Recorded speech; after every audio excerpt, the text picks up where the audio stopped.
ভাইয়া এগুলো কি লাগাচ্ছেন যে এখানে তো ডিল করে ফেলছেন দেখেছি, ডিল করে কি নাটক হইতেছেন, এগুলো কি লাগাচ্ছেন যে?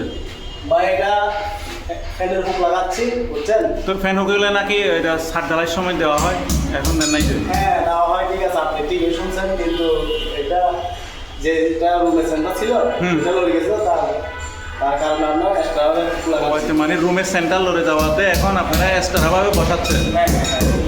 তো এটা কতটুকু যুক্তিসঙ্গত? এটা কি আসলে কি বাস্তবে ফ্যানে কি লোড নেবে, মানে ফ্যানটা এখানে ঝুলে থাকতে পারবে? আসলে কে কীরকম বোঝা আমি সেটা জানি না, কিন্তু এটা আপনার আমি গ্যারান্টি মানে বলতে পারি এটা আপনার প্রায় 80 কেজির মতো লোড দিতে পারবে। 80 কেজি? হ্যাঁ, প্রয়োজন আমি আপনাকে প্রমাণ দিয়ে দিব। হ্যাঁ, তাহলে তো 80 কেজি। আমার তো মনে হচ্ছে যে যেভাবে লাগাচ্ছে না না এই যে রয়্যাল বোল্ট, এগুলো তো মনে হয় এসএসএর না? হ্যাঁ এটা আছে, এটা আছে চাইনিজ রয়্যাল বোল্ট, এটা চাইনিজ। এরকম আর লাগাইছেন কোথাও? এরকম আর কোথাও লাগাইছেন? অনেক লাগাইছে, অনেক অনেক কতটুকু লাগাই, তোমার কতটুকু লাগাইছে এটা আসলে আমার হিসাবে নেই। এরকম কোনো রিপোর্ট আসছে যে খুলে পড়ে গেছে? না, ওরকম আমার লাগানো কোনো রিপোর্ট পাই নাই অবশ্যই, আর কেউ পাইছে কিনা সেটা আমি জানি না। মানে কেউ লাগাইছে বা খুলে পড়ে গেছে সেটা যদি সেরকম হতে হয় তাহলে সেটা হচ্ছে আপনার ইলেকট্রিক মিস্ত্রির ব্যর্থতা। মানে লাগাইতে জানে নাই হয়তো, যা লাগাইতে পারে নাই, উনি হয়তো নরম লাগাই দিছে, তো মানে ভালো করে টাইট দেয় নাই। ভালো করে টাইট দেয় নাই, ওইরকম হতে পারে। আমি যেহেতু আপনি বলতেছেন আমি আপনাকে প্রমাণ সহ দিয়ে দিব, বুঝছেন? তো ঠিক আছে গাইস, এখানে আমার এই মিস্ত্রি ভাই কিন্তু উনি ওনার গ্যারান্টি সহকারে দিচ্ছেন যে এটাতে ফ্যান ঝুলে থাকতে পারবে, কোনো পরবর্তীতে কোনো সমস্যা হবে না।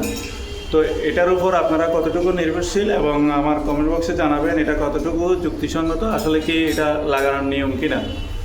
একটু দেখেন, একটু আপনারা গাইডদেরকে দেখান, আপনিও দেখেন, অনেক কিছু জানার আছে এটা সম্বন্ধে, বুঝছেন?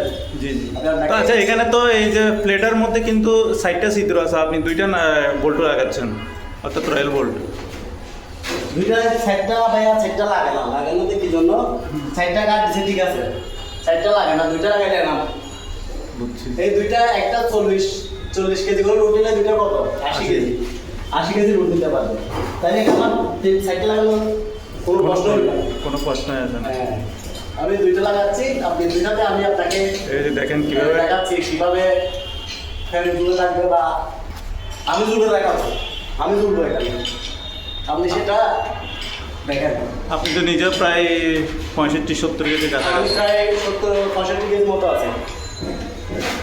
এখানে আরেকটা ব্যাপার আছে কি, ফ্যান যখন ঘুরে না তখন তো ফ্যানটা একটু প্রাইভেশন হয়, তখন কি এটাতে কোনো প্রবলেম আসবে? না না, কোনো প্রবলেম নাই। ফ্যান যখন ঘুরে, যখন ফ্যান বন্ধ থাকে তখন আপনার ফ্যানের ওয়ার্ডটা বোঝা যায়, কিন্তু ফ্যান যখন ঘুরে তখন ফ্যানের ওয়ার্ডটা বোঝা যায়, যখন ফ্যানটা কি হালকা হয়ে যায় তখন উপর দিকে উপর সাইডে আপনার ওইটা ইয়ে করে আর কি, মানে হেলিকপ্টারের মতো, বুঝছি। বুঝলেন না? যখন ফ্যান ঘুরে তখন ফ্যানটা একটু হালকা হয়ে যায়। হ্যাঁ, তখন বডিতে কোনো ভোরের মানে ভোরের দিকে এটা বাইরে শুরু করে। বুঝছি। তো দেখেন আসলে উনি ফ্যানের ফুকটা বসাই দিচ্ছেন এবং রয়্যাল বোল্ট দুইটা নাট দুটোটাই টাইট দিয়ে দিচ্ছেন। তো এতটুকুর মধ্যে ওনার কাজটা শেষ হয়ে যাচ্ছে, তারপরে এখন লাগানো কমপ্লিট। এই যে উনি ঝুলতেছে, দেখেন এই যে ঝুলতেছে, এই দেখেন ঝুলতেছে। ঠিক আছে, সবাই ভালো থাকবেন আর কমেন্ট বক্সে জানিয়ে যাবেন।